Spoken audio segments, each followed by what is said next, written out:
Love with God channel daily குஸ்பல்.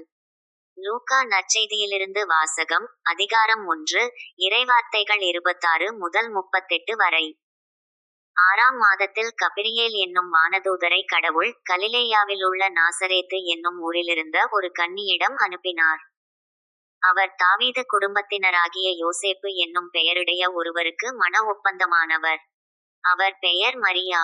வானதூதர் மரியாவுக்கு தோன்றி, அருள்மிக பெற்றவரே வாழ்க, ஆண்டவர் உம்மோடு இருக்கிறார் என்றார். இவ்வார்த்தைகளை கேட்டு அவர் கலங்கி, இந்த வாழ்த்து எத்தகையதோ என்று எண்ணிக் கொண்டிருந்தார். வானதூதர் அவரை பார்த்து, மரியா, அஞ்ச வேண்டாம், கடவுளின் அருளை கண்டடைந்துள்ளீர். இதோ, கருவுற்ற ஒரு மகனை பெறுவீர், அவருக்கு இயேசு என்னும் பெயரிடுவீர். அவர் பெரியவராயிருப்பார், உன்னத கடவுளின் மகன் எனப்படுவார். அவருடைய தந்தை தாவீதின் அரியணையை ஆண்டவராகிய கடவுள் அவருக்கு அளிப்பார். அவர் யாக்கோபின் குடும்பத்தின் மீது என்றென்றும் ஆட்சி செலுத்துவார்.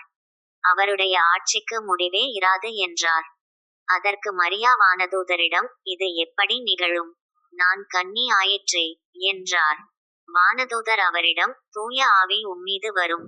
உன்னத கடவுளின் வல்லமை உம்மேல் நிழலிடும். ஆதலால் உம்மிடம் பிறக்கப் போகும் குழந்தை தூயது. அக்குழந்தை இறைமகன் எனப்படும். உறவினராகிய எலிசபெத்தும் தம் முதிர்ந்த வயதில் ஒரு மகனை கருத்தரித்திருக்கிறார். கருவுற இயலாதவர் என்று சொல்லப்பட்ட அவருக்கு இது 6ஆம் மாதம். ஏனெனில் கடவுளால் இயலாதது ஒன்றுமில்லை என்றார். பின்னர் மரியா, நான் ஆண்டவரின் அடிமை, சொற்படியே எனக்கு நிகழட்டும் என்றார். அப்பொழுது வானதூதர் அவரை விட்டு அகன்றார். இது ஆண்டவர் வழங்கும் அருள்வாக்கு. இறைவா, உமக்கு நன்றி.